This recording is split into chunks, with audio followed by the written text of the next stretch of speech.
आपण पाहत आहात कराड टुडे न्यूज.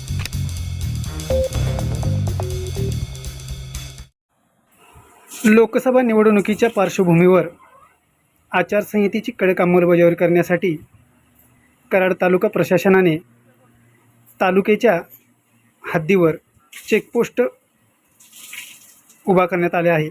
या ठिकाणी वाहनांची कसून तपासणी करण्यात येत आहे. यासाठी विशेष पथक तैनात करण्यात आले असून ठिकठिकाणी वाहनांची तपासणी केली जात आहे. याचे व्हिडिओ रेकॉर्डिंगही केले जात आहे.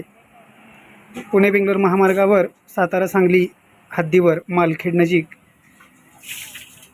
चेकपोस्ट उभा करण्यात आला आहे. त्या ठिकाणी सध्या वाहन तपासणी सुरू आहे.